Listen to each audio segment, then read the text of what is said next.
For fishing in the wintertime, and that's what I would call water temps in that 40-degree range, man, you got to be prepared before you ever get to the water. Otherwise, it's going to be a miserable day.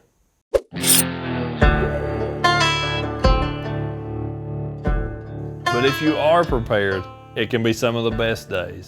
I've had some excellent days fishing out there and water temps, you know, in the mid, upper 40s especially. I've had some really good days down into the low 40s, but you gotta kind of set your expectations before you ever get the boat to the water. You gotta take plenty of clothes and be dressed up to be able to have a great day out there on the water. I can feel a burp coming ahead.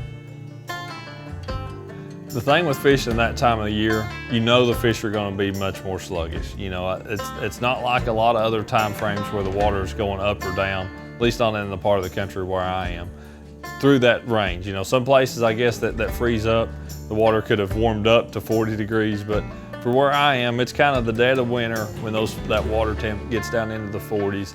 And those fish they're in their winter mood, they're sluggish. There will be a couple times throughout the day when they typically feed, and as odd as it may seem to some people, there's almost always a daylight bite.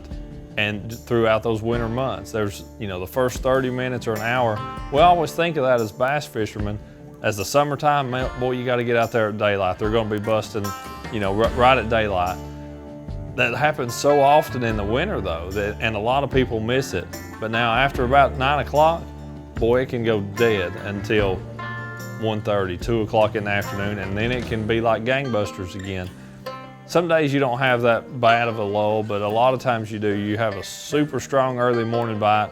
It gets tough throughout the day, and then that afternoon bite, once it has warmed up or you've picked up a little breeze, can be really strong as well. But it's all about setting your expectations. Water temps in those kind of range, if you catch 10, you've had a great day. Just know that before you ever put the boat in the water, and that mindset will go a long way, and it's going to help you capitalize on every single bite because you're going to pay that much more attention. You're going to know you got to capitalize on it when you get that bite. So, you know, just setting your expectations, keeping it realistic. Man, if we catch 8 or 10 fish today, it's been a good day. We've been successful. We've had a good time out here on the water. Generally speaking, small baits, slow moving baits, that's what I'm going to fish with when that water temperature is in the 40-degree range. You don't always have to fish deep, but there can be some great fishing out in that 15, 20, 30 feet deep water that time of year. Just depends on where you're at. I've had some great days in 5 foot of water and 48-degree water as well. So just based on where you are, where the fish are set up, what kind of bait fish that they're living around, that's what you got to adjust those to.